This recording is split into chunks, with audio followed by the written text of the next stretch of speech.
My name is Jim Ortball, and I'm a Deputy City Manager for the City of San Jose, and I'm the city's Emergency Operations Coordinator. And our Emergency Operations Center is leading the delivery of emergency interim housing in our city. And tonight's meeting is going to be about the efforts that the city is undertaking to stand up emergency housing quickly in our city to deal with the city's response to COVID-19 and our shelter crisis declaration. And I'll take a moment here. You can see at the bottom of this screen that there's a URL address that you can access the presentation. We will have the PowerPoint slides come up on the screen, but for those of you who are just on a telephone and can't see the screen, you can access it through the Housing Department's website. And if you take a screenshot of the address there, you'll be able to access that. What I'm going to do now is move forward and just go over the agenda for the evening and introduce our presenters. And from there, we'll then jump into the PowerPoint and the public comment later in the agenda. So with that, Sarah, if you could move to the next slide. So our agenda for tonight, we're going to have opening remarks from Mayor Sam Liccardo and Councilmember Davis and a member from the District 6 community as well, Steve Klein. I'll go over the public health crisis and the related government actions. There have been a number of state, county, and city actions that really are driving why we're doing this, why we're taking the actions we are in this kind of short, urgent period of time. So I'll describe those. Reagan Henninger from our housing department will also talk about how these immediate actions are fitting with our broader kind of shelter crisis response during the COVID emergency as well. James Stagey, also from our housing department, will talk about our emergency interim housing site selection. So how the city went about selecting the different sites, in particular the Evans Lane site. He'll also describe the project that we're developing on that site also, kind of the size of the site, kind of the characteristics and the elements that make up that facility, what will essentially be on site, how we're managing the area around the site as well. And Matt Cano, our Director of Public Works, is also part of our panel tonight. His department will be delivering the project specifically, so Matt is here if there are questions. Sarah Zarate from our City Manager's Office, a Housing Policy Advisor, she'll go over our summary of frequently asked questions. We posted last Monday night the agenda for this meeting, as well as frequently asked questions about our overall response to the COVID emergency, the shelter crisis, how we're working really to deliver critically important housing during this challenging period of time, and a variety of other questions. The bulk of our meeting tonight will be public comment. We did hold a similar public information meeting on April 27th. We had quite a few members of the public that did want to comment. So we will be limiting comment to about 1 minute. After the public comment period, if there are questions that are appropriate to respond to, we'll certainly have some response to that. But we certainly want to hear from everybody who wants to be able to provide feedback, provide us additional questions. We will be updating the frequently asked questions document at some point in the near future here based upon what we hear tonight, what we're able to answer, and then to, in an effort to really answer any additional questions that we can't get to tonight. Then we will talk about kind of future community and service coordination. Reagan will come back on and talk about efforts that the Housing Department would like to do in collaboration with Councilmember Davis and the District 6 office, really how we can work together to try and make this project on Evans Lane successful, as well as continue to coordinate all of our services in and around that particular location. And with that, I'm going to turn it over to Mayor Sam Liccardo to give us some opening remarks. Hey, Jim, thank you. And thanks to the members of the community who are taking their time to engage with us in this conversation about what opportunity we have on Evans Lane to be able to house more than 100 families and really provide what we know we've been struggling for so long to do, here in the city and really throughout this state to be able to provide a place of respite for families is to help them get back on their feet and to be able to move on to more stable housing. I really want to thank each of you for taking the time, for being deeply engaged in this issue, no matter how you feel about it. We know that your time is scarce and there are many demands, particularly during this pandemic. We know the demands are all the greater between family and home and job. And so thank you. I also really want to thank Jim Orpal has done an amazing job leading this effort with a lot of folks working with him, Sarah Zarate and Matt Kano, Reagan Henniger, many others. And what we are really discussing is one of three projects that we got to because we are at the intersection of two crises. As we know, we've had a homelessness crisis for many years here, and now, of course, confronted with a pandemic as well. And that has created both an urgent need and something of an opportunity as well to address both crises. The need is clear that we need housing to be able to isolate individuals. And although that will not be the primary focus of this family housing, things may change obviously down the road. We're primarily building on the other two sites individual housing that will be more for isolation. We know we want to get those units in place because although we've clearly gotten past this first wave of contagion, we don't know what may happen in a second or a third wave. And we know from past pandemics, we may see folks getting infected again in large numbers. And as the county starts to finally build out their contact tracing teams and start to scale the testing, it will be incumbent upon us to be able to have those locations where people can be safely housed if they're either positive or particularly vulnerable to being infected, depending on which site we're looking at. But of course, we know over the long run, what this site is really about is getting people housed who are homeless, who are at risk of being homeless, and primarily families here at this site. And it's an incredible need, of course, across all spectrums of our population, but particularly families because of the unique needs. And I am really grateful that we've got leadership in District 6 in Councilmember Deb Davis that really gets it about how imperative the need is.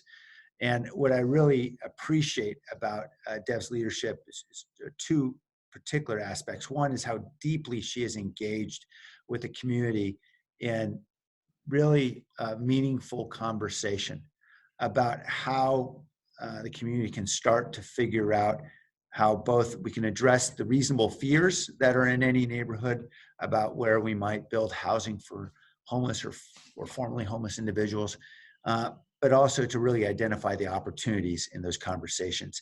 And her effort to really go on a tour throughout all the neighborhoods and bring people together in multiple conversations, I think has been a model for us for the rest of the city. And I hope that other council members really adopt. I know others have admired it as well. I also want to just thank her for her courage in standing up and recognizing that like all districts, District 6 has to be part of the solution as well. And she's been absolutely committed to that. And I can't say that is uniformly true in many cities or in this one. So I really thank Councilmember Deb Davis for her leadership. I'll hand it off to Deb. Thank you, Mayor. I also want to thank the members of the public for attending tonight. I know it's weird to have a community meeting. This is my first formal community meeting about a project that we've been doing online. So thank you for being part of it. As the mayor stated, we've had discussions in our district already about homelessness over the last year. We've gotten together in neighborhoods and in people's living rooms over a dozen times. So if you were participating in one of those, I want to thank you for doing that and for having that conversation. It was it really helped with talking about the Bascom overnight warming location and getting into that. I'll get into that in just a second. But just kind of moving back, both Jim and Sam have talked a little bit about kind of how we got here, but I want to make sure if you didn't get my email that talked about the background, what we did was we passed an emergency order and a shelter crisis declaration ordinance for the COVID emergency in April. And that was at the council level, and that was unanimous. And what that did was it allowed us to expedite procurement, permitting, and land use processes so that we could construct emergency housing and get people housed more quickly. And part of that was because the state allowed us to do that. So that's something that's been kind of in our way to help get people housed very quickly in the past. So that's kind of what the mayor was talking about in terms of having a bit of an opportunity here. Evans Lane was a site, many of you know, that was already slated for affordable housing. And in fact, that goes back to before I was even a council member. It has long been discussed as being a place for housing formerly homeless individuals. So back in 2016, the council took action before I was on the council in 2017. And it was supposed to be at that time a site that could be up and running within 9 months. That would have been the fastest that a housing site ever got up and running. But for various reasons, partially where the process or where the land is itself, and just getting tied up in kind of bureaucratic red tape with having to go through all the hoops that the state required, that project had to shift over time, and really over the years since it was shifting. As you may know, I have always advocated for permanent housing there, and it's mostly because that site is a very large site and could accommodate a multi-level structure. So when we do something quickly, it's only going to be one level. So and obviously housing more people on a site that's large like that does more for our regional housing shortage and with our homeless kind of writ large. So what we're talking about tonight is using a portion of the site to house families temporarily, but also be able to kind of develop that sense of community, because these families are going to be allowed to transition on the same site as we develop the permanent housing. So we haven't given up that part of the plan for this site to be permanent housing. We've just talked about using this part, and you'll see the picture in upcoming slides, using a portion of this site while the other portion is being developed as a phase 1 for permanent housing, and then we'll have a phase 2. So I'm looking forward to continuing to work with the community, and what we're going to do is establish a community advisory committee. Some of you may have been part of the neighborhood stakeholders group that was started for this site way back in, I think it was started in 2016, and it went for a little over 2 years. It's been dormant for a little while as the project kind of petered out over the last year. And so this group that we're talking about starting will be somewhat like that. But as I said, we've learned a lot since then. And we have a community advisory committee for our Bascom overnight warming location, which is now sheltering people 24/7 during this crisis. And Steve Klein is one of our community members who lives near the Bascom Community Center where the Owl is. And I wanted him to come tonight. He's here, and he's going to discuss his experience with the CAC, kind of how it's been going. We started it in the early fall before the Owl was up and running and sheltering people. And we have continued it on as the Owl has transitioned into kind of a temporary shelter. So I'm going to turn it over to Steve now, and he can talk about his experience with the CAC at Bascom. Are you there? Yeah, thank you, Councilmember Davis, and thank you, Mayor Liccardo. As Councilmember Davis has said, my name is Steve Klein, and I happen to be the chair of the Friends of Bascom Library. And last August, when we found out that the multi-purpose room, which is part of the community center, was going to be used for an overnight warming location, to say that people were surprised and concerned and had a great many fears is probably an understatement. One of the things that came out of some of the early meetings was a recommendation that a diverse community advisory committee be set up to monitor how the operations were going, to listen to the community's viewpoints. And thanks to Councilmember Davis and Mayor Liccardo's leadership, this was made part of the process. The operations of we have met, initially we met twice a month in the early days, and as it moved on, we now do a meeting every month. The overnight warming location has changed I believe, because of the COVID crisis, to a permanent, to a 24/7 shelter in place. During this process, the committee was made up of diverse interests, other neighbors, other people that are stakeholders in the community. We invited, as part of that, to have people from the Campbell Union School District, because Delmar High School is only a stone's throw away from the Bascom Library. We had businesses. One of the businesses right next door was also part of it. We also invited members of the of the people who were residing at the shelter in place to come and talk to us and to be part of our group. So there was a great diversity. There were a lot of differences of opinion, but throughout it all, we committed ourselves to making this work, not only for the people that were residing there and using the facility, not only for the staff of the Home First, who were doing a yeoman's task in keeping the place up and running and safe, but also for the residents and for the people in the neighborhood who were very, very concerned of what the impact of all this was going to be. The fundamental thing was that we were listened to. I don't say that in a trite manner, because there were many ideas that came up from the community.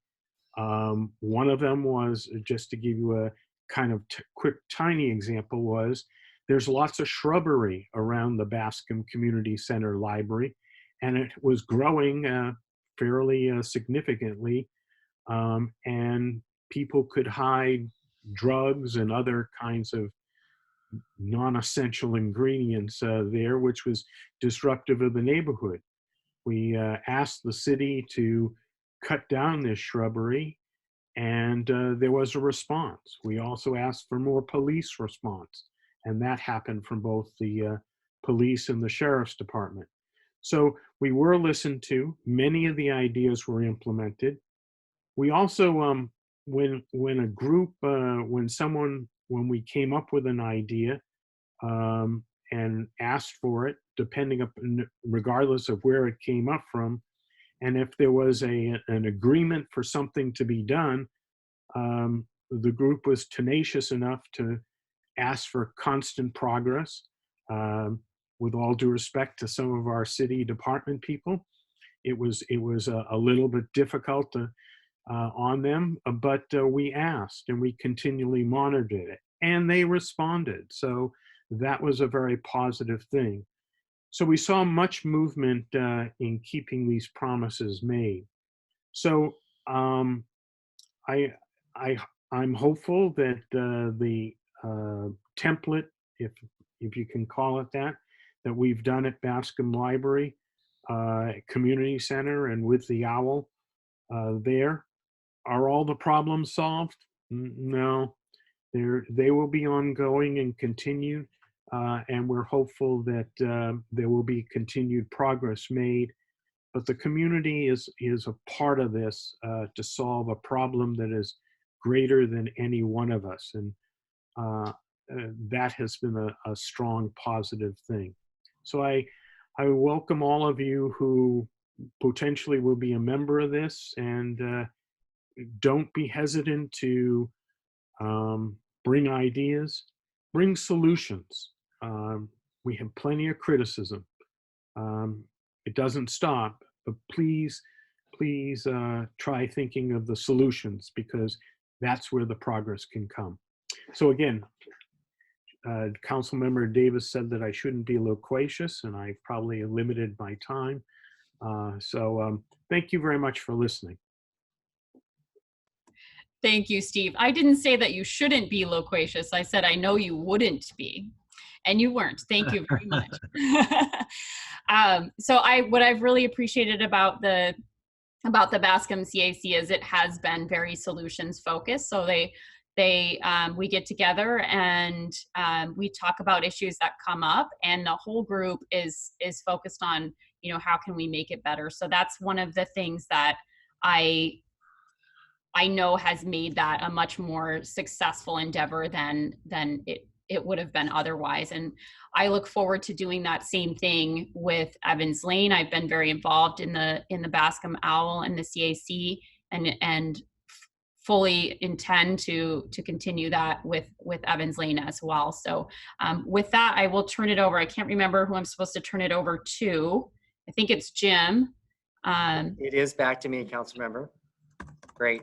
So thank you, Steve. Thank you, Councilmember Davis, Mayor Liccardo. I think we can see it really needs to be a partnership between our elected officials, our city staff, and our community to really make these new important kind of housing facilities really work within the communities that they're in. So we'll have towards the end of the meeting a further discussion about what we would like to do here in the Evans Lane area as well. But with that, I'll go to the next slide. And Councilmember Davis did mention some of the background as to kind of why are we doing this now? Why are we doing this kind of much more quickly than the city or government agencies typically operate? But we are in an emergency. We are in a crisis. We need to respond. Quick response is part of saving lives in this emergency. And you can see a variety of actions here at the state, county, and local levels that aim to really expedite addressing the COVID crisis as well as the shelter crisis that we have in our city. On March 4th, Governor Newsom issued an emergency proclamation and an executive order that allocated funding and suspended regulations to speed the delivery of emergency housing throughout the state. And we're putting that funding to use in this project and in other projects across our city. And then on March 16th, Santa Clara County issued a public order to shelter in place or to shelter at home. And they also gave direction to all cities to shelter as much of the unsheltered population as possible and to do it as fast as possible. And then our city manager did declare a shelter crisis on March 20th. And then on April 7th, our mayor and council unanimously ratified the shelter crisis declaration. So what you can see, what we have here is kind of an intersecting set of crises. We have the COVID crisis, a clear kind of public health pandemic crisis, and that ongoing shelter crisis. And together, they really form a serious threat to those that are not sheltered in our community. The City Council also, on April 20th, approved 3 sites to stand up specific kind of emergency non-congregate shelter. While doing so, they also reduced a number of the typical kind of administrative regulations that really slow the delivery of this type of housing or other projects in our city. The kind of general plan regulations, zoning regulations, procurement regulations, a variety of things were suspended so that we could do this really in record time. We are currently under construction in South San Jose at Monterey and Bernal with our first emergency interim housing site. It is under construction now and it'll be delivered in the month of June. So just so a couple of months, we're able to deliver that one. These next 2 sites, Evans Lane and a site at Rue Ferrari in South San Jose, are the next 2 sites. They won't be quite as quickly. They're following right behind it. Mid-August is the time frame that we're looking to deliver the Evans Lane facility by. So it's still on a very quick time frame when compared to typical projects like this or other housing projects. We really need to move quickly. We've taken that seriously as a staff, that direction that we got from the mayor and council, and we're moving on that. But this isn't the only thing that we're doing as a city. We're really trying to address the COVID crisis, the shelter crisis very comprehensively. I'm going to turn it over to Reagan Henninger, who leads our homeless response efforts for our city. And she's going to talk about how this fits within a broader strategy that we're deploying to try and address many urgent needs during this crisis. So I'll turn it over to Reagan. Good evening, I'm Reagan. I'm the Deputy Director of the city's Housing Department. And as Jim said, we have a broader effort in our county to shelter our most vulnerable homeless individuals. So the city, the county healthcare program have established a joint departmental operations center to implement a coordinated community response to COVID-19 for the homeless. And this response has several components. First is we're addressing the needs of people living in encampments by providing access to sanitation and hygiene. We're providing hand washing stations and porta potties at some of our larger encampments, along with trash service. We're supplying personal protective equipment, face masks and gloves, as well as information on how to stay safe during COVID-19.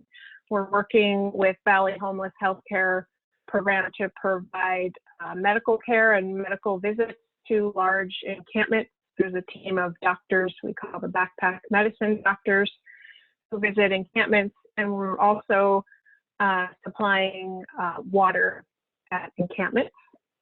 And the second strategy is really where the bulk of the work is, and that is significantly expanding our temporary housing and shelter capacity countywide.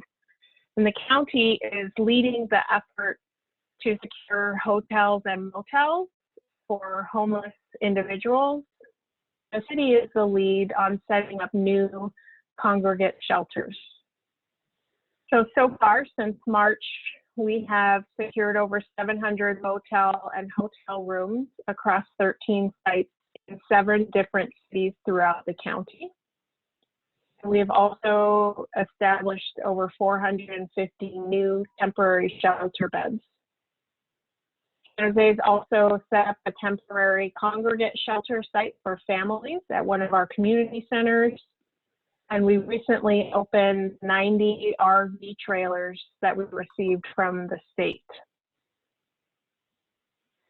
Third, we're expanding hours of operation at some of our existing shelters. So as Steve Klein mentioned a few moments ago, for example, at the Bascom Owl, we have moved that operation to 24 hours a day to allow people to comply with the shelter-in-place order. So we did that at 9 other shelters in the county, again, to allow people to comply with the shelter-in-place order. And finally, we're utilizing capacity or vacancies at some of our existing non-congregate sites, where we're now putting vulnerable people, specifically at the city's first tiny home community or bridge housing community, also 2 hotels that we were previously operating, the Plaza Hotel and Casa de Novo.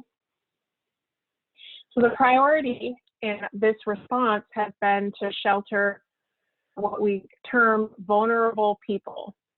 And those are older adults with 3 or more underlying health conditions, which put them at greater risk of death if they were to contract COVID-19. For this joint effort, March, we have sheltered nearly 1,100 people in hotel, motels, and congregate shelters. We've also established a central referral hotline that's operated 7 days a week where we're taking all of the requests for shelter.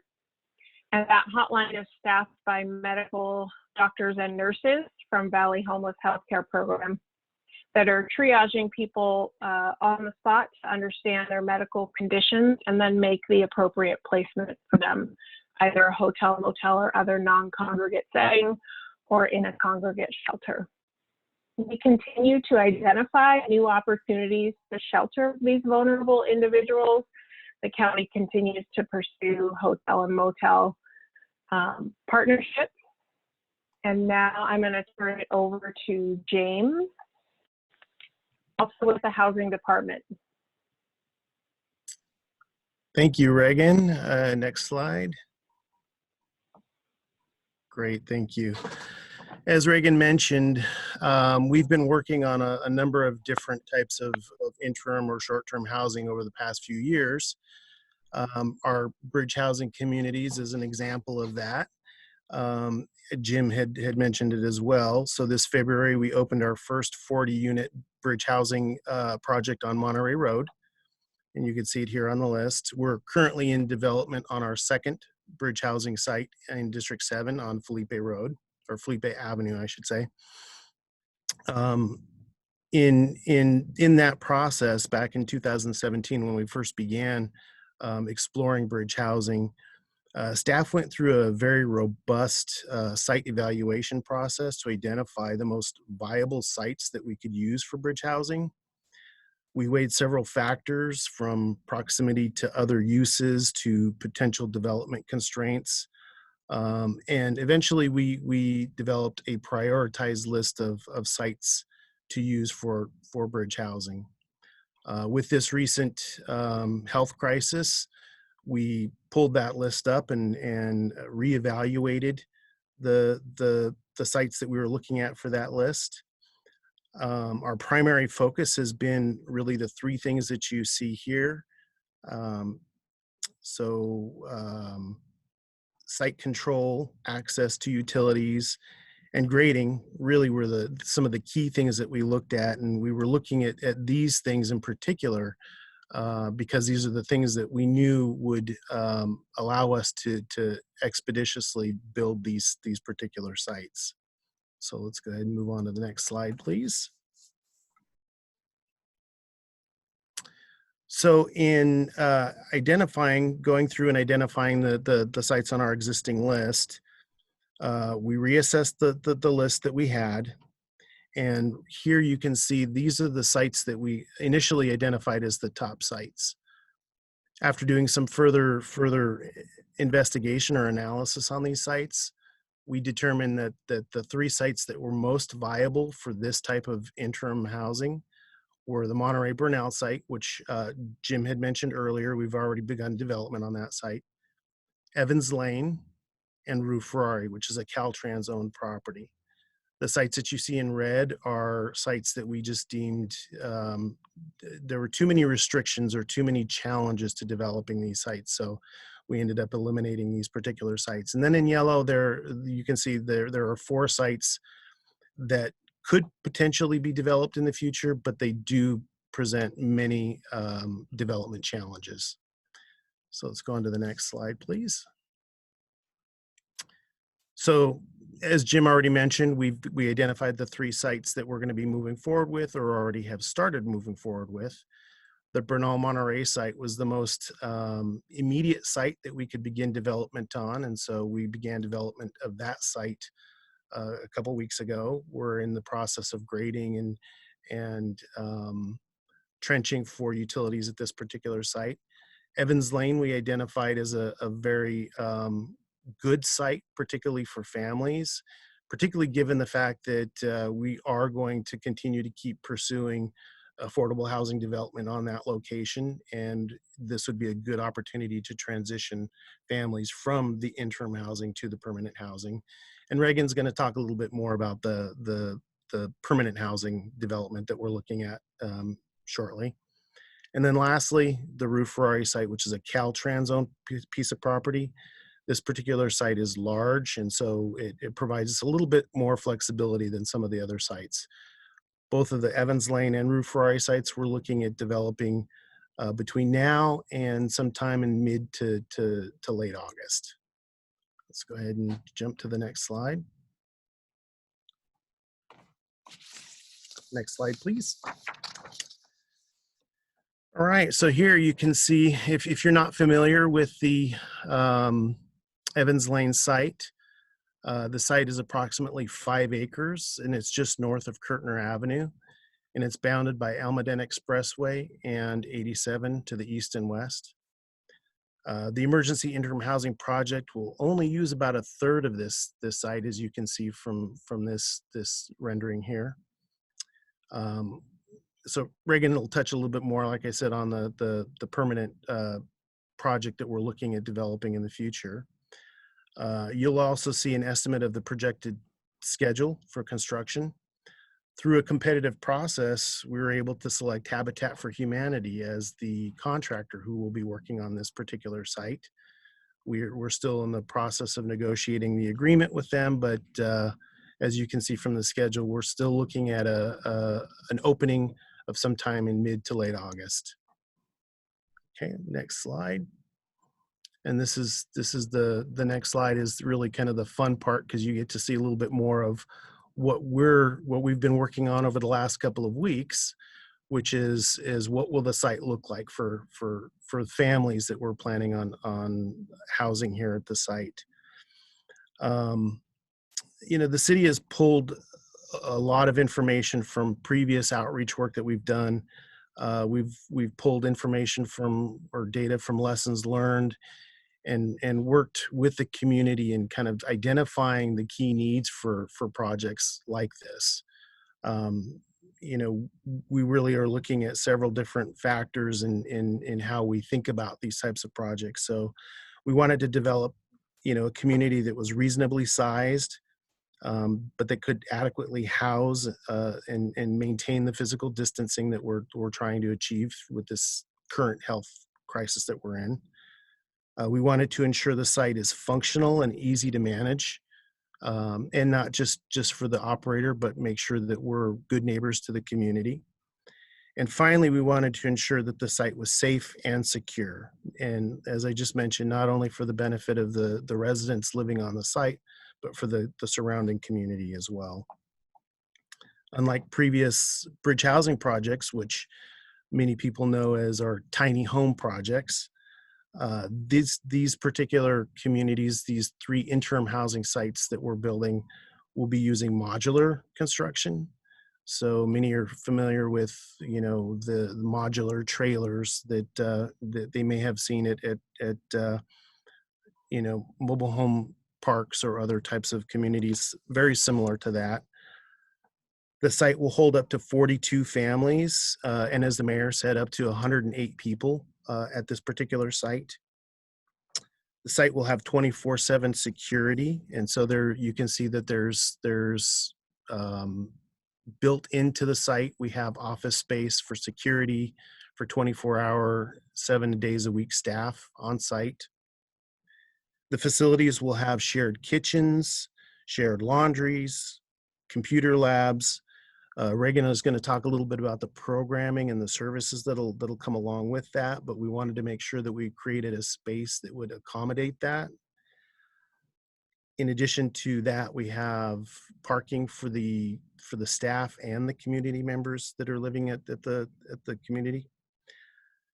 The site will also offer a community garden that will be open to the surrounding community. I don't know if you can see that at the top left of your screen. That will be accessible to the surrounding neighborhoods.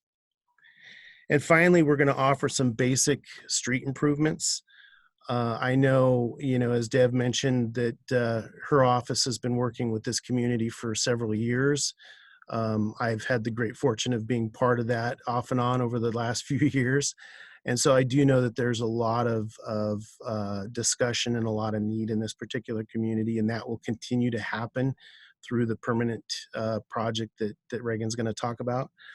But we will do some of these street improvements now. So things like widening the approach so that people can enter and exit the site safely. We're extending the sidewalks to the south of the community to make sure that there's easy and safe pedestrian access. And then lastly, trimming up all the bushes along the fence that, you know, I'm sure a lot of people that are watching this have complained about the oleanders that are creeping into the sidewalk consistently. So we're going to make sure that those are dealt with and that people have clear line of sight throughout the community. So that's the physical aspects of the community. And I'm going to turn it over to Reagan, and she's going to talk about the operations and the services. Great, thanks, James. So I'm going to go over site operations and resident services. So site operations really has three main components. First, security, as James mentioned. Second is the professional on-site staffing. And third are the participant rules and expectations for residents. So first, the site, as James mentioned, will have 24/7 private security. The community will be gated and site access will be controlled by security. Residents will have to check in when they enter the site, and if they have guests, those guests will also have to sign in.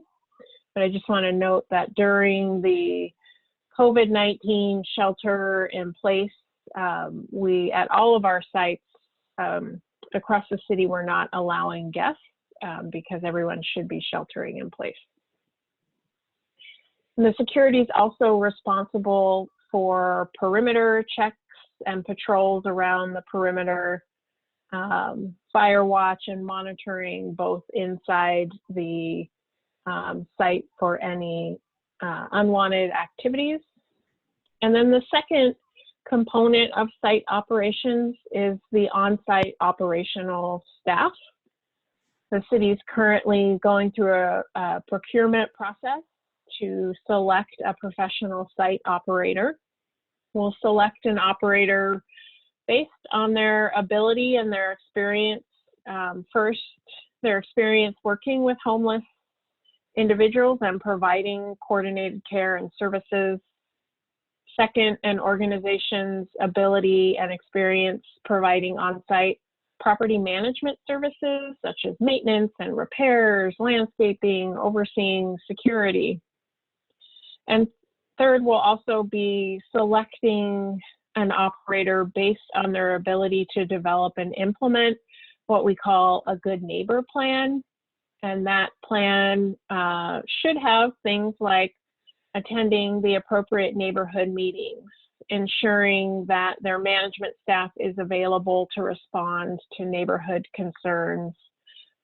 What are they doing to discourage loitering and unwanted activities in the immediate area surrounding the site?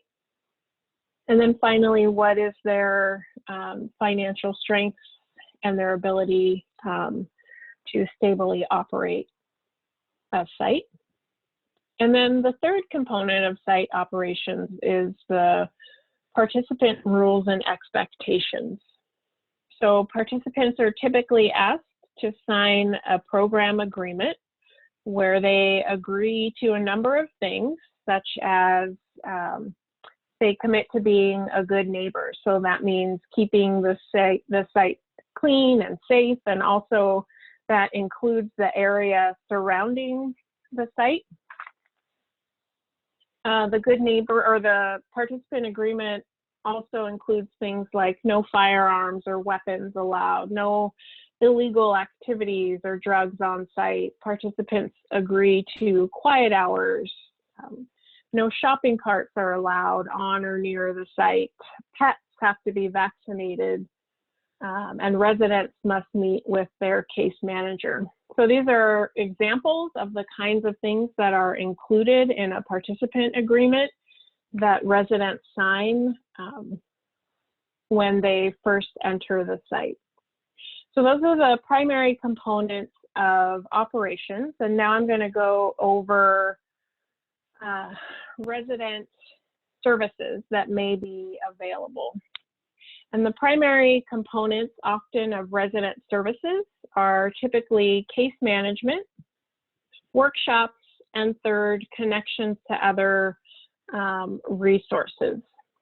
So first, case management really means a client is meeting with, we call it a case manager, but it's often like a social worker who helps the person or the family, in this case, create individualized goals towards stable housing. But it also includes other goals, such as goals around healthcare or employment or even family reunification. And so the case manager really sets individualized plans for families and then provides access to other resources so that they can be successful in achieving their goals, and also monitors their progress towards achieving those goals. And then the second component is often workshops. So as mentioned in the previous slide, there will be flexible community space on site. This is a space where we'd use for workshops. We really try and tailor the workshops to the needs of the residents. So sometimes it's resume building. It could also be job interview techniques. It could be workshops on credit repair, or even workshops on cooking and nutrition. Again, it's really tailored towards who's living on site at the time and kind of what are their needs. And then finally, on-site services also includes connections to other resources. This is something that the case manager typically helps with, but it could be a range of things like connecting people to behavioral health care or counseling, employment training programs, helping people access public benefits, or even accessing housing vouchers or rental subsidies. And then finally, the current bridge housing community that's up and operating on Mayberry Road has the types of site operations and services that I just went over, and so far has had no operational issues or complaints. Next slide, please.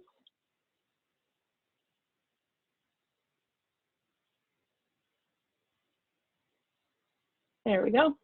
So as James mentioned, and as well as Councilmember Davis, this site is slated for a long-term affordable housing development. We envision a kind of mixed income affordable housing community that includes the items that were originally discussed with the community, such as a bridge library on site that's accessible to the public. So since the housing department owns this land, we'll be releasing a competitive process to allow developers to submit applications to develop this site. It's called a request for proposals, and we plan on releasing that this winter. And then also, as Councilmember Davis mentioned, even though we're placing interim housing on the site, we are committed to keeping the interim use, but at the same time moving forward with the permanent affordable housing development. And affordable housing can often take 3 to 5 years to develop. It's a bit tricky. There's complex financing and layers of financing, and that doesn't even include the construction time. So we envision that the site's large enough to tackle development in a phased approach, so that the two uses, we can start developing the more permanent affordable housing, but continue with the interim site for a period of time. And now I'm going to turn it over to Sarah Zarate with the City Manager's Office. Thank you, Reagan. Good evening. My name is Sarah Zarate. I work in the City Manager's Office. Since the public health crisis began and the City Council took action to build emergency interim housing for homeless residents to shelter in place, we've received a variety of questions from the community. Staff has worked to compile those in order to develop a set of frequently asked questions. For the Evans Lane development, staff summarized questions received or heard during council meetings into 17 questions. These were distributed by Councilmember Davis, and they're also available on the Housing Department's website under COVID-19 Response, Assistance for Homeless Community. The 17 questions address a range of topics, from describing why we're building this housing now and how we're funding it, what emergency interim housing and bridge housing communities are, what they're intended for, and how they relate to the larger emergency housing response both during and after COVID-19, to who is expected to live in these sites, and how the city intends to operate them, as well as the protocols that will be in place to ensure community safety, both from a security perspective as well as a public health perspective. It's the intent of staff to distribute as much information as possible within the context of responding to an emergency. To that end, as major milestones are reached, staff will work to communicate progress to the community. Again, the existing list of frequently asked questions was distributed by Councilmember Davis, and it is also available on the Housing Department's website under COVID-19 Response, Assistance for Homeless Community. If you go to this web link, you'll be able to access not only the frequently asked questions, but also the presentation from tonight. And with that, I'll turn it over to Jim. Great. Thank you very much, Sarah, and the rest of the presentation team for providing that important information. I do want to acknowledge Jackie Morales-Ferrand as well, our Director of Housing. She's on the Zoom meeting with us tonight as well and is kind of leading many of these efforts as our housing director. So thanks to Jackie as well. So now we're going to move into the public comment portion of our meeting. So the bulk of our meeting tonight will be for public comment. Given the number of attendees, I think we can expand the amount of time available out to 2 minutes. I think we'll still have plenty of time to hear from everybody and probably have a little bit of time at the end to respond either to some frequently asked questions or some questions that should be responded to tonight. So what I'm going to ask everybody to do, though, is if you are interested in speaking, please raise your hand. I think that is one of the features that you have at the bottom of your screen. And then I'll just go ahead and call you. And when I do, if you can go ahead and unmute, and then we'll track the time just to track that for you. Hear your comments, and then we'll continue to move through to allow everybody to speak tonight. And then once we've heard from everybody who wants to talk tonight, we'll again have some response back to that and also talk about our next steps related to kind of community engagement and the Community Advisory Committee.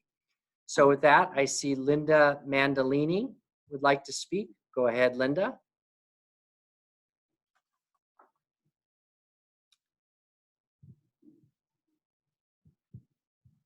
I wonder if Linda's still there.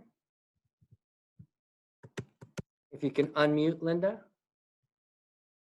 Yeah, I think you're muted, Linda. If you could unmute. There you go. I'm muted. Can you hear me There now? you go. Yeah, good evening. Like my whole days are like this. Hi, I'm Linda Mandolini. I'm the president of Eden Housing. We're actually the neighbor on Evans Lane. We own Catalonia Apartments. We are also a permanently affordable housing development, and we're supportive of this project. And I would just note that in this COVID crisis, we're still seeing huge cry for need. We still are hearing from a lot of folks who need a place to live. And so I just want to commend the city for working on this. And then just to offer our assistance as a property manager, property operator, to whomever you select for this project so that we can work together to make sure that if there are issues or challenges that we can address them jointly as part of the community. But we would encourage the city to move forward with this and think it's really important. And I did put a Q in the Q&A for the chat. Just one of the things we are looking at as we work through the challenges that COVID is bringing up in social distancing is the need to make sure that our tenants have better internet access and equipment, because a lot of service delivery is virtual, and because there's a lot of limitations on gathering, we think it's really important to consider how you connect people. And so I would just put that in as something to think about as whomever you're working with works through this project. But other than that, I think we're happy to work with you all and hope that we can see this project come to fruition. Great. Thank you very much, Linda. I don't see any other speakers that are wanting to speak at this point in time. So I'll ask you, if you would like to speak, if you could please hit the raise your hand button at the bottom of your screen. That would be helpful, and then we could give you an opportunity to speak. I see Alex Shore wants to speak. So Alex, go ahead after you unmute. And you're up next. There you go. Thank you, Jim.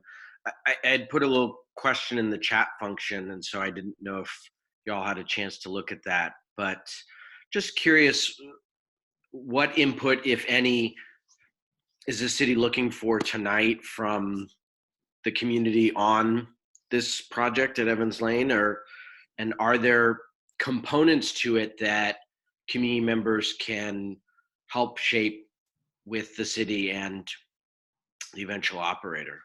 Yeah, that's a great question. And this is a little bit of a different project, given we are in an emergency and we're moving as quickly as we are.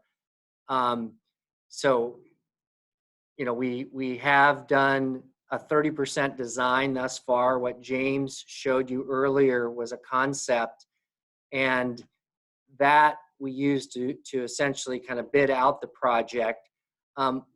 We aren't really taking using kind of major input from the community on this phase of the project, the emergency interim housing.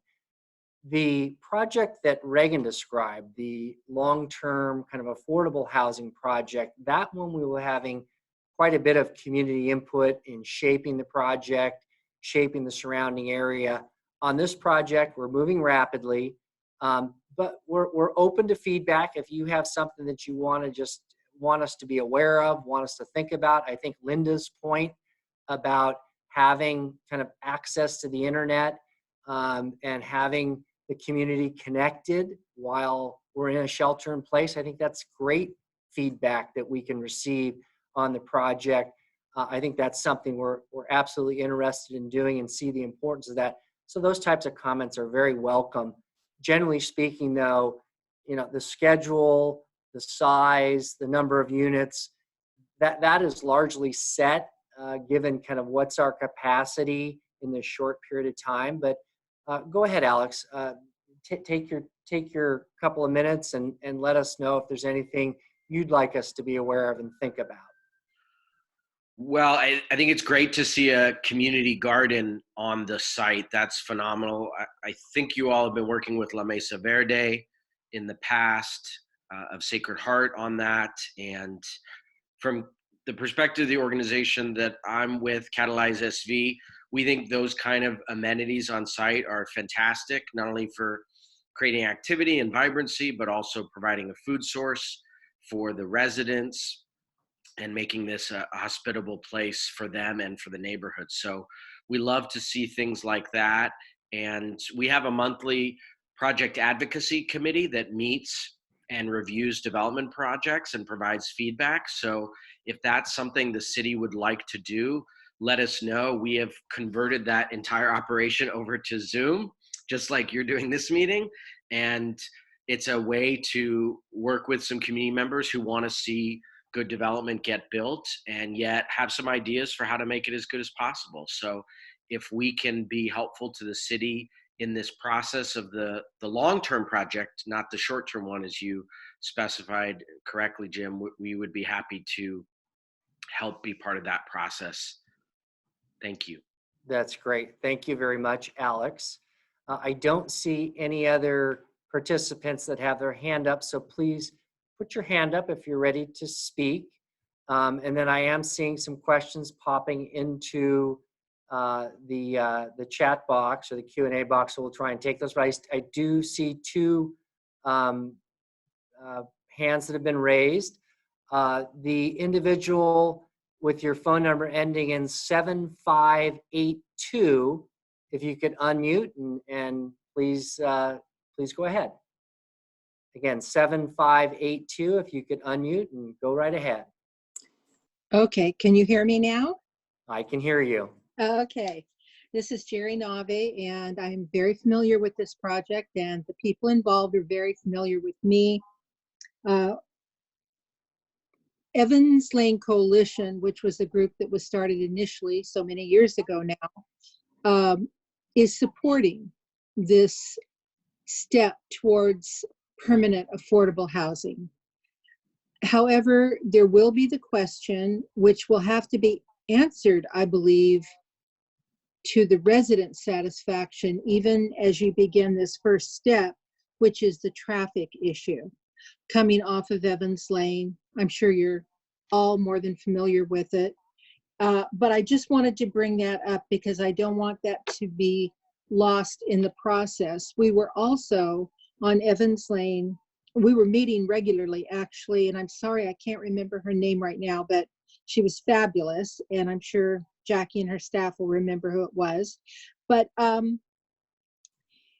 tests that were done by the San Jose DOT found that Evans Lane had probably one of the highest, if not the highest, amount of vehicles and highest speeds of anywhere of a street that size in the city. And we talked at length and all agreed that speed bumps would be good. And I'm just wondering where that is in this process now, since it really will be opening up Evans Lane even more.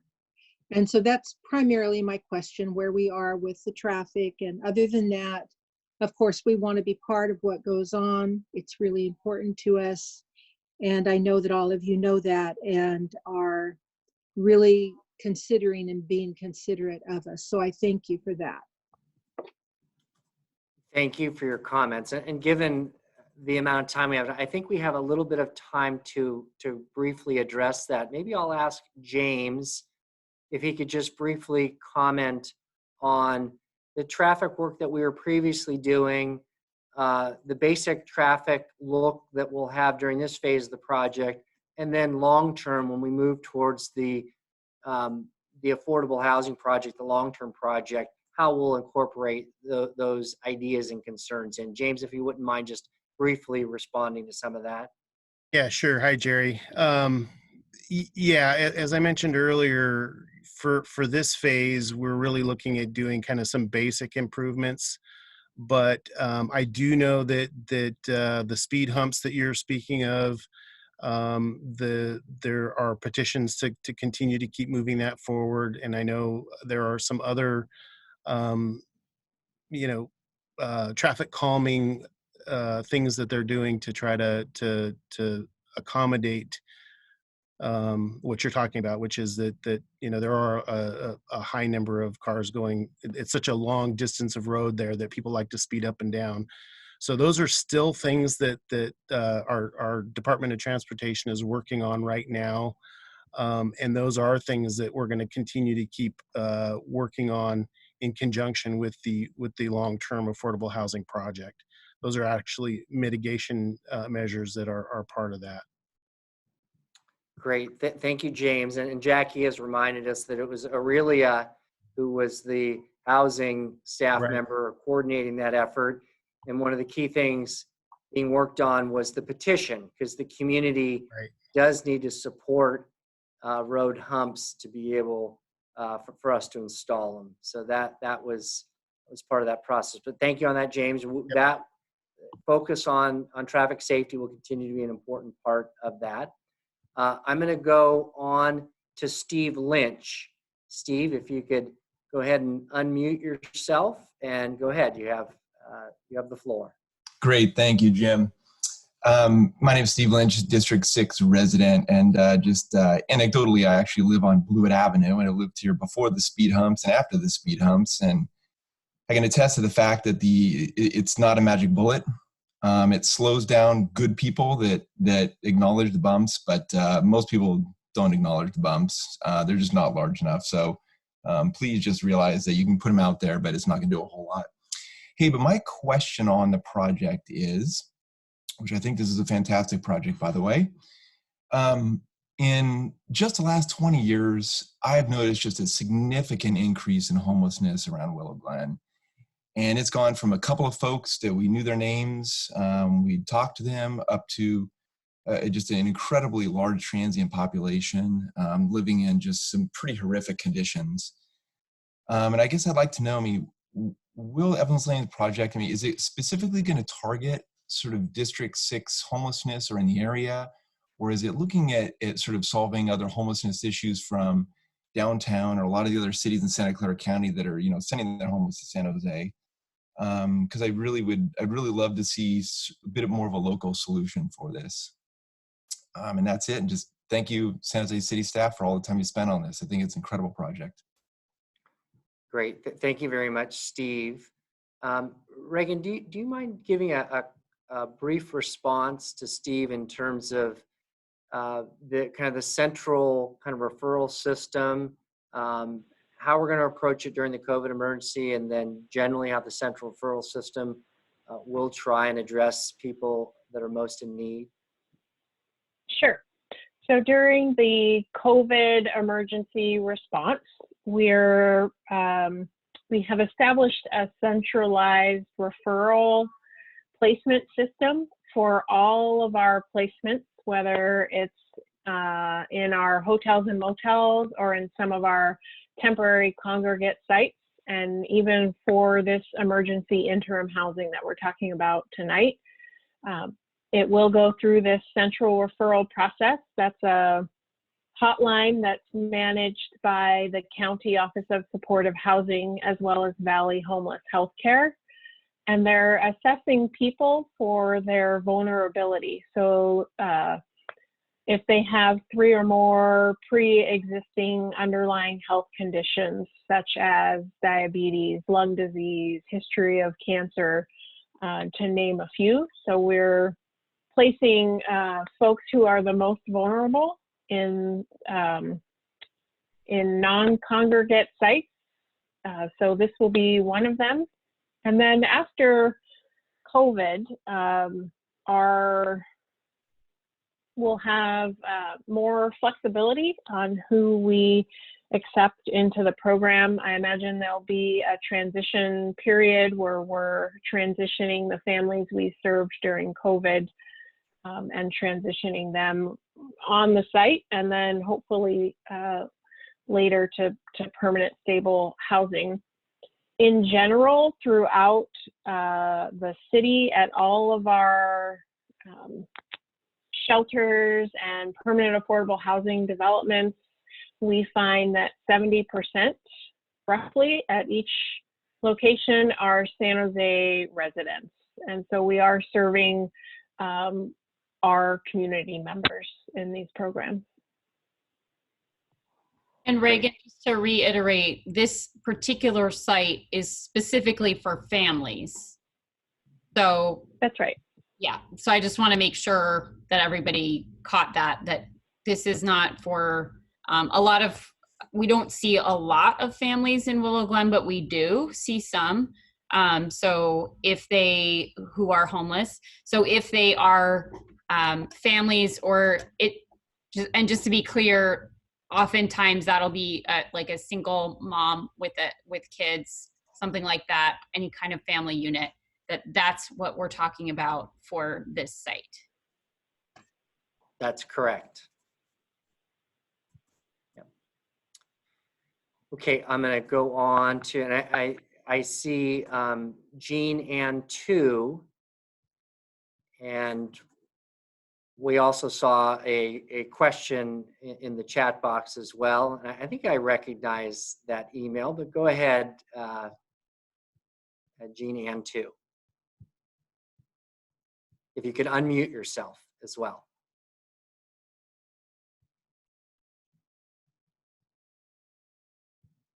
Finally, it unmuted. I clicked over and over. Yes, you recognize this one. This is Jean Preston. Yeah, hi, Jean. On the chart that was presented with all the possible sites in April, it commented on the floodplain problem from the overflow of Canoas Creek when it hits the Guadalupe River. And I'm wondering, what did you do in the 30% design work?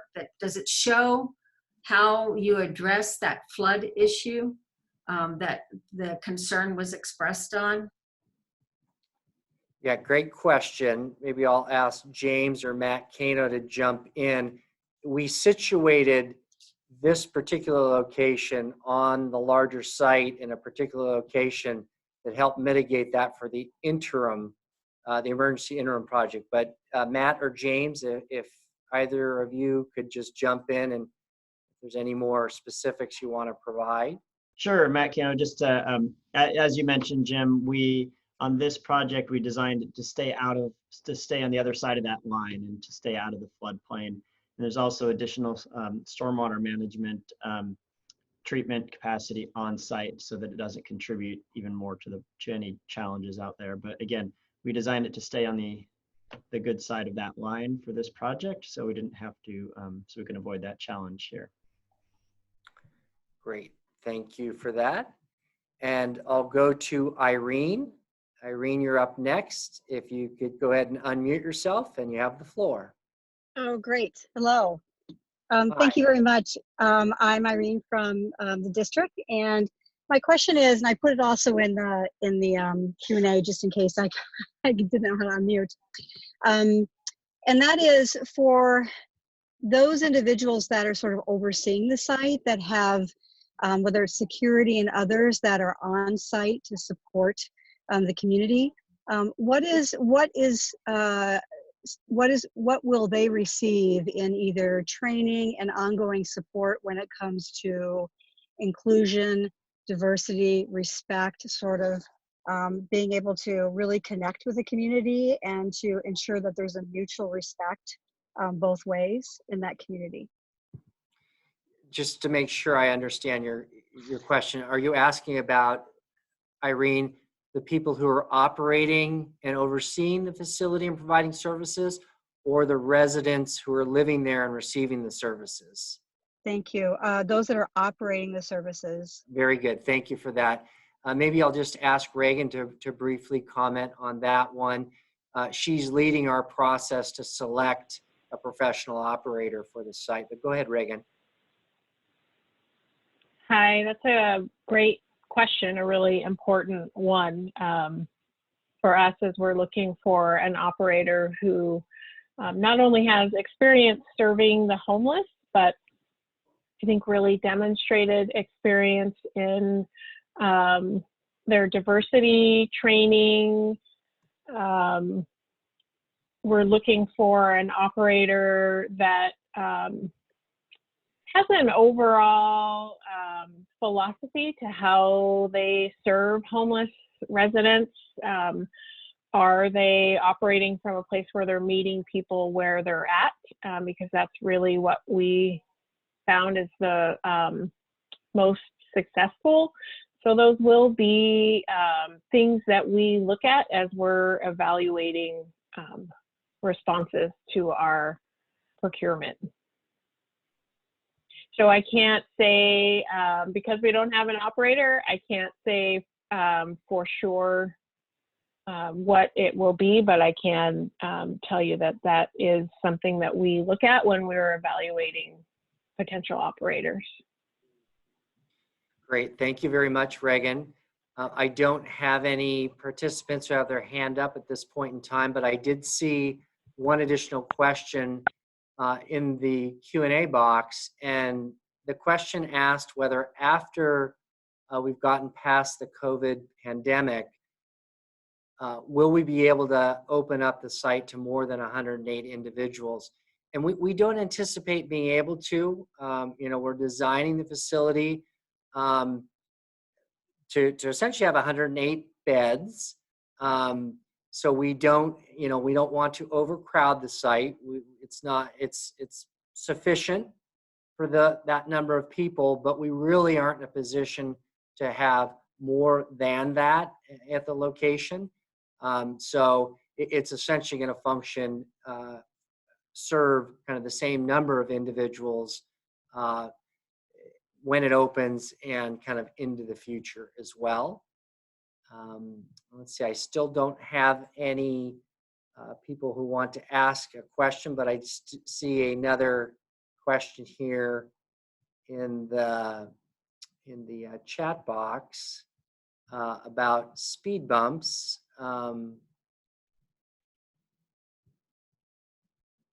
And it was just kind of a supporting statement that speed bumps or speed humps can reduce speed kind of to get it below kind of an adverse impact. So kind of supporting the idea of speed bumps. I think that's a call to people who might see the petition now or in the near future to support that. So that's just kind of a comment. And now I do see another person who wants to speak, Richard Scott. Richard, if you can go ahead and unmute, and you have the floor. Am I unmuted? You are, Richard. We can hear you. Good. I want to applaud the establishment of the housing at Evans Lane and thank Dev Davis for all the work she has done in Willow Glen in trying to confront the issues of homelessness with a generally very negative response from the community. I'm concerned, there are a number of questions I have. People ask me all the time, well, we hear that homeless people are getting motel rooms. I'd like to know. And they hear the governor talk about 15,000 motel rooms, etc. I want to know how many people are actually have been placed in motel rooms. So that's one question. Excuse me. There was a lot of difficulty, I understand, in getting people into the Mayberry site. It was up for quite a long time, and the spots were not being filled. I'd like to know exactly how the staff, why the staff thinks that was an issue. And I want to comment generally on the issue of homelessness. I understand from talking to some people in different managers' offices that the plan is probably to go back to sweeping encampments in the future. If it was to be deemed more healthy and safe to not have sweeps during this period, I want to suggest that that is also true for a non-COVID period. I think it is quite clear that, quite clear that after this crisis is over, we're going to have countless more homeless people. We need to begin to deal with the homeless people where they are and work their way up from there. And that means organizing encampments and stop sweeping people around. So thank you very much for allowing me to comment. Great. Thank you, Richard. Maybe I'll ask Reagan to add, and I'll just make an initial brief response. The 15,000 hotel motel rooms that the governor's kind of program addressed is a statewide number. And when you look at the number of unsheltered people across our state, it's many more than that. We have a limited number of them available to us in Santa Clara County and in San Jose.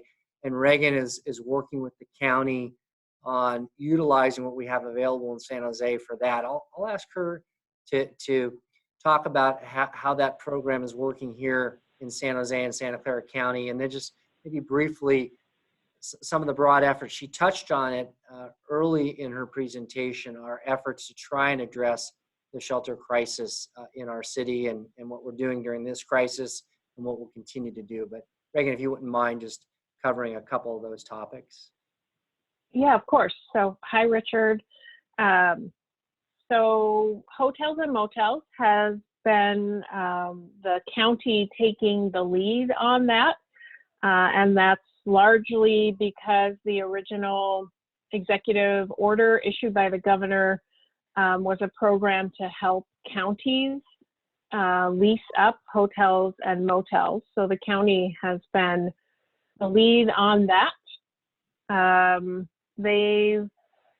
I think I mentioned since March, we have sheltered almost 1,100 people. And it's about half and half in hotels, motels, half in congregate shelter. And the people being placed in hotels and motels are those we consider most vulnerable. So again, the people with who are typically older and have 3 or more underlying health conditions. And the county continues to secure hotels and motels. We know there's a tremendous need out there.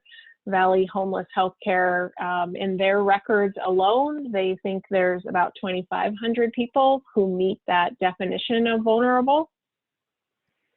And then I think there was a few pieces to your question, Richard. I think you asked about the occupancy or kind of the lease up of the initial bridge housing site at Mayberry, and that did go slower than we thought. But this is, bridge housing or interim housing is new. We don't have a county-wide coordinated entry into interim housing in the same way that we have a coordinated way to manage our permanent supportive housing lease-ups or our rental subsidy program, which is called rapid rehousing. This is a whole new model for the county. And with the Mayberry site, we had made a commitment to the community that we would house people who can eventually be stable on their own. They only need a time-limited subsidy. So that really, in our world, it translates to people who qualify for what's called rapid rehousing. That's a time-limited rental subsidy along with supportive services. So it did take us a while to work with our partner agencies who serve that rapid rehousing clientele, but we eventually worked out the kinks, and now there's actually a waiting list for that Mayberry Bridge housing site. And hopefully after COVID-19 is behind us and Mayberry Bridge housing can go back to its original population, it will be full.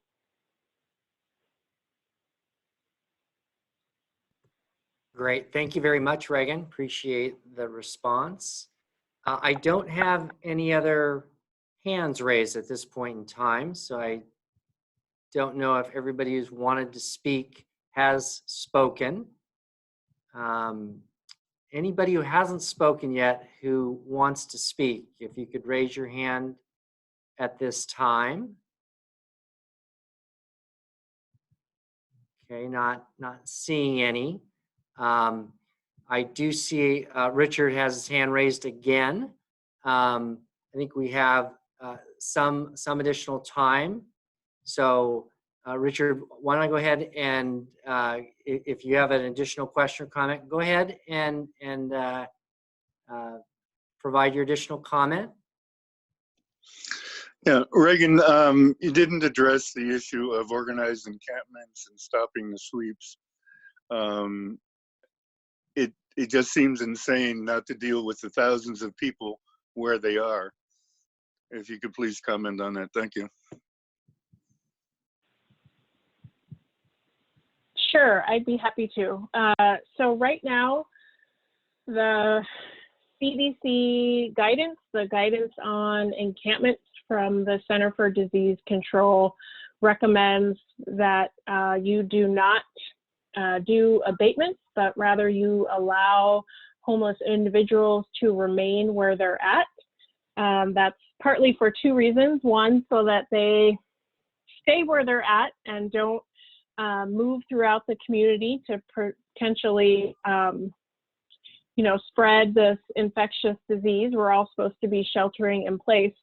But the other reason that they don't recommend abatements is to allow those encampments and the people in them to remain connected to services.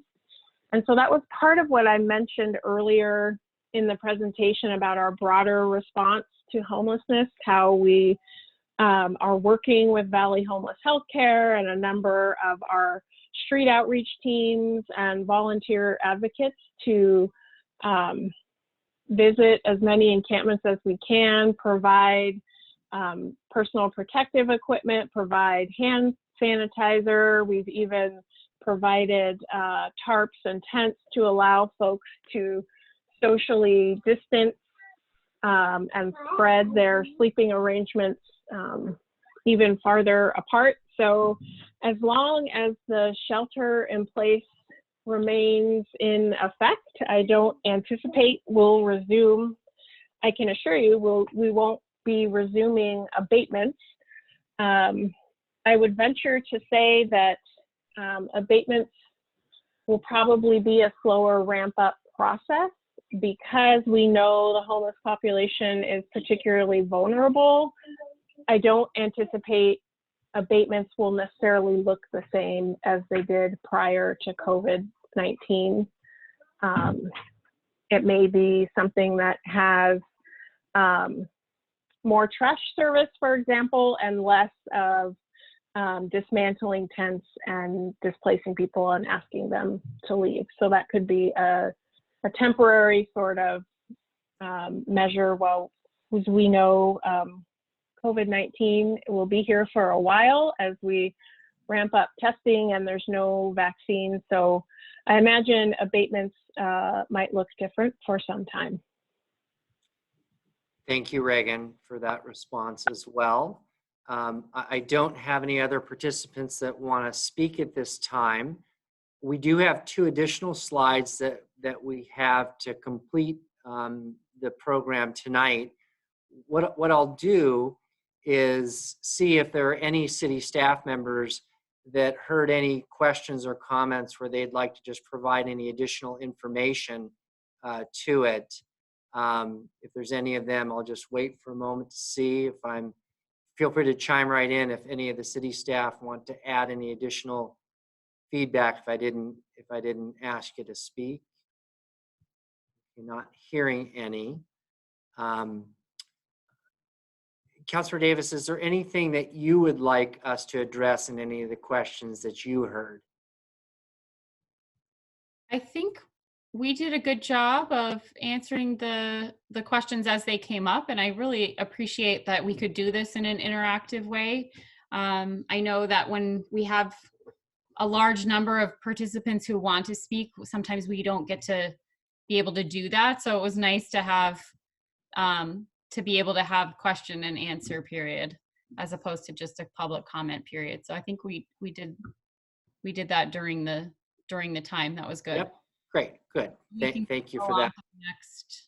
Yeah. So let's go ahead and go on to the next slide, and maybe I'll ask Reagan to comment a little bit. So on the maybe I will take a shot at it as well on the coordinated city service delivery. So when the council took action on identifying these sites to develop and stand up emergency interim housing, we did get direction to coordinate our service delivery to ensure that the various departments, whether it be housing, police, Parks and Beautify San Jose, transportation, and others, that we coordinate our service delivery to ensure that these facilities and these projects fit effectively in the community, are served and responded to properly, don't create challenges and issues for the surrounding community.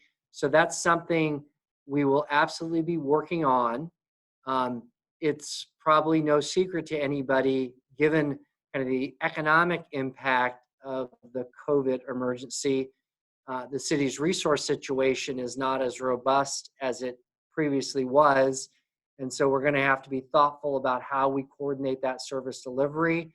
It may not look like enhanced service delivery, but we'll certainly work to coordinate and ensure we have an effective response to any challenges or concerns. We address what we can. And so we will be working on that. Maybe I'll just ask Reagan if there's anything else, given your experience kind of working on with these sites and the surrounding communities, or James, anything you want to add to that before I turn it over to Councilmember Davis to talk about the Community Advisory Committee. I don't think so, Jim. I think Councilmember Davis and Steve Klein did far better justice to the Community Advisory Committee than we could. Yeah, yeah, great. Thank you, Reagan. We agree. So I'll go ahead and just turn it over to Councilmember Davis on that point, and then any closing remarks that you provide, Councilmember. Thank you. Thank you. I don't know if there were some people who maybe missed the opening remarks, so I do want to talk a little bit about, just kind of reiterate about the Community Advisory Committee. As Jerry is one of the people who was part of the Evans Lane stakeholder site stakeholder group, I think she mentioned that in her public comments. So it's kind of like what it was before, but basically what we do is we get everyone kind of who's around the area, businesses, residents, so the Catalonia and the Las Ventanas, the church across the street. There's a